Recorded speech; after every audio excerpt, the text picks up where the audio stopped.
দেশের আইন শৃঙ্খলা রক্ষার্থে অন্যান্য বাহিনীর তুলনায় মাঠ পর্যায়ে পুলিশের ভূমিকা অনেকটা বেশি। পুলিশকে বলা হয় জনগণের বন্ধু।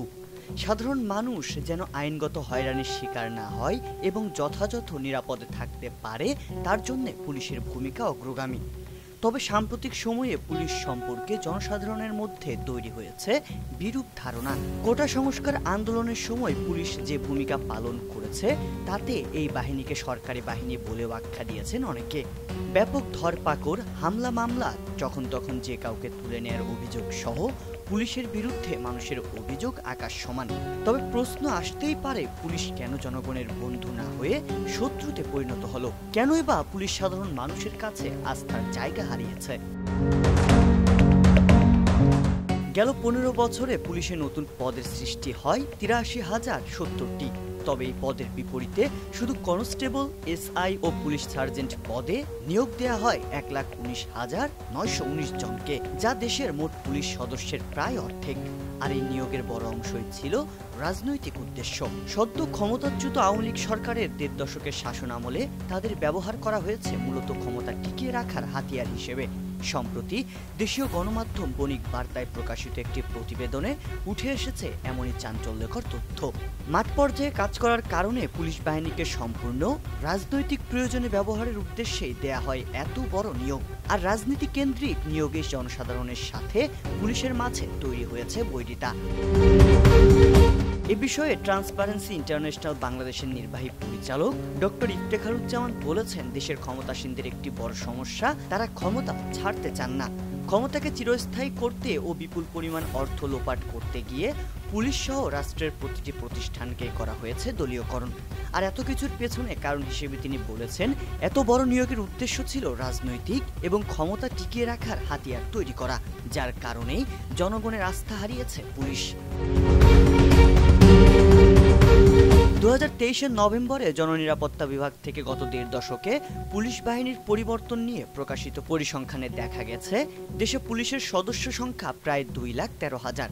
তাদের মধ্যে ১,০৫,৯২৫ জন কনস্টেবল, ১১,৫১০ জন এসআই ও ২,৪৮৪ জন পুলিশ সার্জেন্টকে নিয়োগ দেওয়া হয়েছে ২০০৯ সালে আওয়ামী লীগ সরকার ক্ষমতা গ্রহণের পর। তাদের মধ্যে এসআই ও সার্জেন্ট পদে সবচেয়ে বেশি নিয়োগ দেওয়া হয়েছে আওয়ামী লীগ সরকারের ৩য় মেয়াদে। এ মেয়াদে এসআই পদে ৪,৯০৮ জন এবং সার্জেন্ট পদে ৭২৭ জনকে নিয়োগ দেওয়া হয়। এছাড়া ২০০৯ থেকে ২০১৩ সময়কালে এসআই পদে ৩,৭৫১ ও সার্জেন্ট পদে ৪২৬ জনকে নিয়োগ দেওয়া হয়। ২০১৪ থেকে ২০১৮ সময়কালে এসআই পদে ২,৮৮৫ ও সার্জেন্ট পদে ৪২৬ জনকে নিয়োগ দেওয়া হয়। আওয়ামী লীগের দীর্ঘ শাসনামলে দেশের ৬৪টি নতুন থানা, ৯৭টি তথ্য কেন্দ্র ও একটি ফাঁড়ি স্থাপন করা হয়। এছাড়া ১.৫ দশকে পুলিশের জন্য মোট ২,৭৬০টি পিকআপ, ৫২৪টি জিপ, ৩৫৪টি ট্রাক, ১৩টি এপিসি, ১৭৮টি জলযান এবং ৭,৬৩৪টি মোটরসাইকেল কেনা হয়েছে। পাশাপাশি আধুনিকায়ন করা হয়েছে পুলিশের আগ্নেয়াস্ত্রেও। ডক্টর ইফতেখারুজ্জামান আরো বলেছেন, পুলিশের প্রতি মানুষের আস্থা আরো আগে চলে গিয়েছিল। দেখা যেত মানুষ তখনই পুলিশের কাছে যেত যখন তার আর উপায় থাকতো না। কিন্তু দেখা গেছে ভুক্তভোগী পুলিশের সহায়তা পাচ্ছে না, বরং অপরাধীকেই পুলিশ রক্ষা করছে। ফলে মানুষ পুলিশের ওপর আরো আগে আস্থা হারিয়ে ফেলেছিল। সর্বশেষ ছাত্র জনতার আন্দোলন থামাতে পুলিশ যেভাবে দলীয় নির্দেশে কাজ করেছে, নির্বিচারে গুলি চালিয়েছে, তার কারণেই পুলিশের প্রতি মানুষের ক্ষোভ পৌঁছেছে চরম পর্যায়ে। বাংলাদেশ পুলিশ অ্যাসোসিয়েশনের তথ্য অনুযায়ী ৫ আগস্ট একদিনে সারা দেশে ৪৫০টিরও বেশি থানা আক্রান্ত হয়েছে। এর আগে ৪ আগস্টে মৃত্যু হয়েছিল ১৪ জন পুলিশ সদস্যের, আহত হয়েছিল প্রায় ৩ শতাধিক।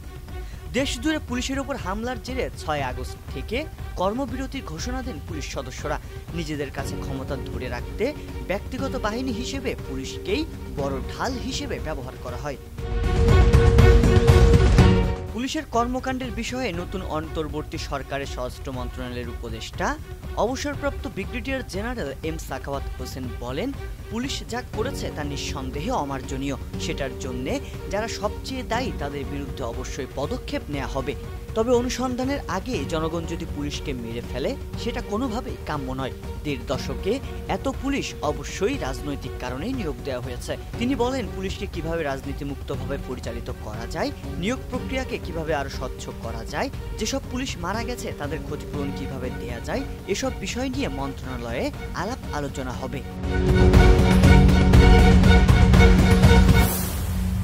সংবাদ, ফিচার ও অনুষ্ঠানের জন্য ভিজিট করুন সংবাদ প্রকাশের ওয়েবসাইট এবং যুক্ত থাকুন ফেসবুক পেজ ও ইউটিউব চ্যানেলের সঙ্গে।